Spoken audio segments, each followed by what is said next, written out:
Hello everyone, Assalamualaikum. Welcome to my another video. এটা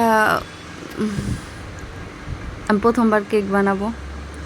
কেকের জিনিসপাতি কিনতে যাওয়ার সময় হুট করে দেখি কেকের জিনিসপাতি কিনতে যাবো এই সময় না, এটা হচ্ছে সকালে স্কুলে থেকে যখন বেরোয়েছিলাম একটু তখন আসলে বৃষ্টি আসার আগে আকাশটা এত সুন্দর, এত অভিমানী থাকে, মাশাআল্লাহ দেখতে ভালো লাগে। তাই তো আমরা আমাদের যেটুকু কাজ ছিল কাজ শেষ করছি, কাজ শেষ করে এখন বাইরে বেরিয়ে দেখি কি বৃষ্টি, আর সবাই এখানে আটকে গেছে। এখানে একটা অ্যাক্সিডেন্ট হয়েছিল, সেটা ই করা হয়নি। খুবই ভালো ছিল, খুবই ভালো ছিল। খুব মুসুলধারে বৃষ্টি, কিন্তু তখন অলমোস্ট ভিজতে ভিজতেই বাবু জানতে গেছে। রাস্তায় পুরো হাঁটু পানি হয়ে গেছে, মানে রাস্তায় এত পানি হয়ে গেছে আপনারা দেখতে পাচ্ছেন, মনে হচ্ছে কি বর্ষা হয়ে গেছে। এইটা কি মানে সাভারের মতো একটা জায়গা, এত স্ট্যান্ডার্ড একটা জায়গা, অথচ এখানকার গলিগুলা, এখানকার মেন রোডগুলা এখনও এতটা বেশি। যাই হোক, তারপরে আমি কখনো কেক বানাইনি, জীবনে প্রথমবার কেক বানাচ্ছি, তা আবার ইউটিউব দেখে বানাচ্ছি, মানে চারপাশের ভিডিও দেখে দেখে। তো কোনো রকমভাবে চেষ্টা, এখানে যে আটা, বেকিং পাউডার, 1 চিমটি লবণ, তারপরে আর কি ছিল যেন কর্নফ্লাওয়ার দিয়েই করছিলাম। এখানে আমি জানি এখানে ডিমের কুসুম আলাদা করে নিতে হয়। ডিমের সাদা অংশ আগে বিট করে নিলে বেশি ভালো হয়। তো আমি সব কিছু একসাথেই করে ফেলেছিলাম। এই তো আমি হচ্ছে একটু স্পিডে দিছি, তো তেমন হচ্ছে কত নাড়াচাড়া করতেছে, আসলে ব্যাপারটা এরকম না। এই তো দেখছেন প্রথমবার বানিয়েছি, ওই ভিডিওর ইগুলার ক্যাপচার করা হয় নাই, পরে ফাইনাল লুক চলে আসছে। এটা খেতে খুবই ভালো হয়েছিল, প্রথমবার হিসেবে, প্রথমবার ডেকোরেশন হিসেবে খুবই ভালো ছিল, অসাধারণ ছিল।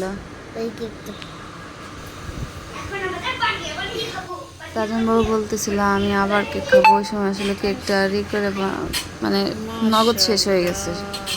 পরের দিন আবার কেক বানানোর চেষ্টা, সেদিনে যে ওই ভিডিওগুলো আসলে করেছিলাম, দেখুন কতটা সুন্দর আসছে। এটা ছিল নিচের পার্ট, এটা ছিল উপরের পার্ট, মানে বোর্ডটা ছোট নেওয়া হয়ে গেছে। যে কি যে দারুণ ছিল খেতে।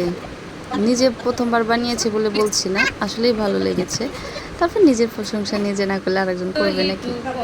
দুর্নাম করার জন্য তো মানুষ আছে, নিজেরটা নিজেই করি। তারপর কোনো রকমের ফিনিশিং আসে না, কিছু না। বোর্ড ছোটো হওয়ার কারণে আমি ঠিক করে ক্রিম দিতে পারি নাই। পরে আর অত কিছু ঘষা মাজা না করে ডিরেক্ট হালকার উপরে দিয়ে দিলাম। আমার মা বলতেছিল যে বেশি ক্রিম না দেয় ভালো, কম কম করে দে। তারপরে তো এরকমভাবে দিচ্ছিলাম, ভেবেছিলাম খুবই সিম্পল রাখবো, সিম্পলই রেখেছিলাম। কাল বানিয়েছিলাম লাল, তো আজকে ভেবেছিলাম অন্য কোনো কালার হবে। খুব সিম্পলই রেখেছি। এরই মধ্যে আমার ছেলে বায়না ধরেছে শুধু এইটুকু করলে হবে না, আরও কিছু দাও, আরও কিছু দাও। পরে আমারও ক্রিম অনেকটা বেঁচে গেছিলো, ভাবলাম কি আর নষ্ট করব, তো এমনি খিচুড়ি বানাই ফেলছি। পরে কি যে বানাইছে আপনারা এখন দেখতেই পাবেন। এখন পর্যন্ত ঠিক ছিল, যে একটু সুন্দর লাগছে, একটু মোটামুটি আর কি, কিন্তু কেকটা খেতে কিন্তু দারুণ ছিল।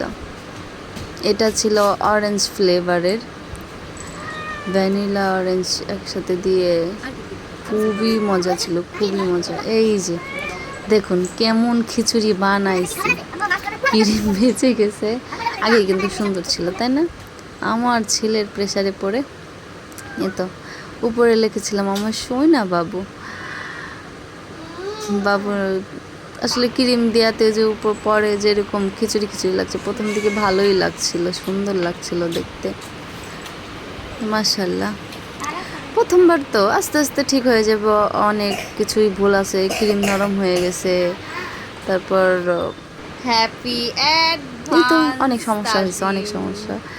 হয়তো ভবিষ্যতে আবার বানালে আবার ঠিক হয়ে যাবে। তবে প্রথমবার বানানো হিসেবে কেমন হয়েছে জানাতে বলবেন না। তবে প্রথমবার বানানো হিসেবে কিন্তু টেস্ট টেস্ট খারাপ আসে নাই। ভিতরে কেটেই তো দেখাইলাম কেমন হয়েছে। যেটাতে আমি ক্রিম করেছিলাম সেটাতেই আমি আমার মাকে খেতে দিচ্ছিলাম। তারপরে বোন ভিডিও কল দিছে, দেখছে এরকম করছি, পরে রকেরে পাঠাই দিছে। কি আর করার।